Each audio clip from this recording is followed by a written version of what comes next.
your bow, you have your horse, and you have your coach. So this is one of the biggest things that I want to say, is that if you want to take up horse archery, definitely find the community that surrounds you. There usually might be something, but regardless, you can probably find an archery coach. Tell them what you're interested in, and they will try and find a bow that will work for you, or perhaps loan you a bow. You can buy bows online for very cheap. And honestly, when you're starting out, it doesn't really matter what kind of bow you have. But in the traditional sport of mounted archery, where people are competing, the biggest thing about the bow is that there is no arrow shelf. So you're shooting off your hand. Whether you're shooting off your thumb or off of your knuckle, you're always shooting off of your hand. So once you have an Asiatic composite bow, which kind of encompasses the Skylithian, the Mongolian, the Hungarian, the Korean, the Chinese, the Ming bow, there will be an ACB bow. So if you have a bow, you can start desensitizing your horse.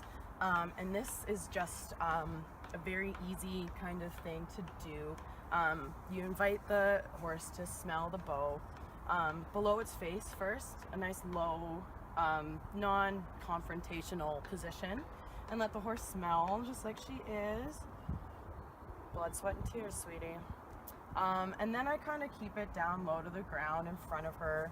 And the biggest thing I like to do when desensitizing horses is to allow them to walk behind it, let it follow. And it'll see that even though it's right around their head, as long as they're moving towards it, they will kind of understand that it's not going to come back at them and hit them. So one of the biggest things about trust in this is that you're using this bow as an extension of you, and if you would never hit your horse or accidentally bump your horse, you need to have that same kind of motor control when you're holding this bow, and that's for maximum safety. So we're just going to do a walk around. Good girl.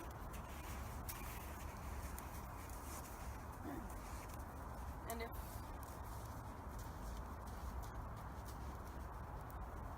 your horse is experienced enough in this, you can start twanging the bow around the horse. This might take a while, invite the horse's face to come close to that vibration.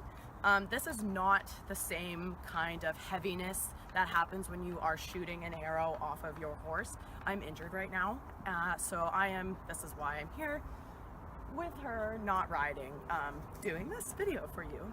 So yeah, twang in front of them, get them used to it, and then start bringing it kind of closer to their body, because it's going to go on top of the saddle, right? Rub them with it. Just let them kind of relax. You're looking for, if her attention isn't on me, that's actually a good sign right now. She's not worried about where the bow is. You do some of this, twanging real close to her body. You can even do underneath if you want. It's basically the same thing with every kind of new thing you want to be. Oh, hi. It's okay, right?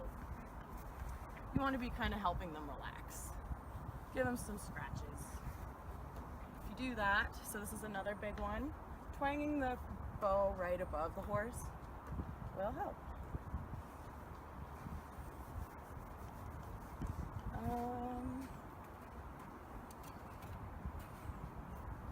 So as for equipment like arrows and bows, your coach will help you with that. If you can't find a coach, you can always email somebody.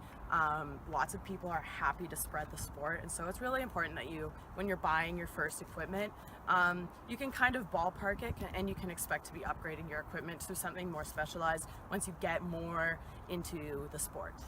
So this is the arrow. I wish I had a few, but I didn't want to scare everybody. This is a public park. I'm kind of pushing it, even doing this. But yeah, like you can kind of throw the arrow around them. Whee!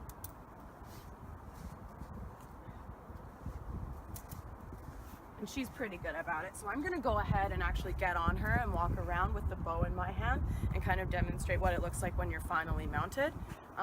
Mira's not quite there in the gait. She's quite green, and so she can't really balance herself at the canter.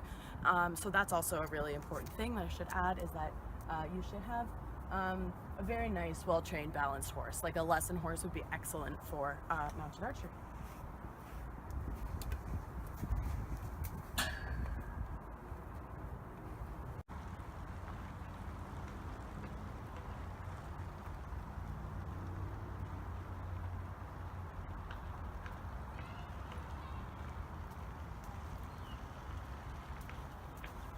as you can see, Mira's pretty used to the bow.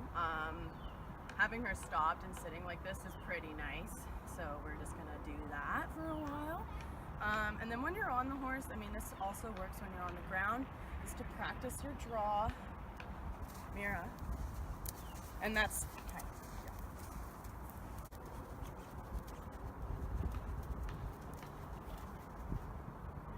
I guess that is kind of the biggest thing. It's important that your horse will stand kind of like being stand tied or maintain a gait without rein contact. So Mira does like to wander off. When she has no rein contact, she thinks I'm finished, and she feels the shifting of my seat bones when I'm on her, and she takes that as a cue to walk away. So we've been trying to kind of mess around on the saddle, practice moving your weight while keeping stopped. So that's a good exercise as well. So yeah, you can, this is what also this is for, kind of like an oh shit strap. But yeah, you can practice your draw and practice twanging. Yeah. So that's that. Just stand.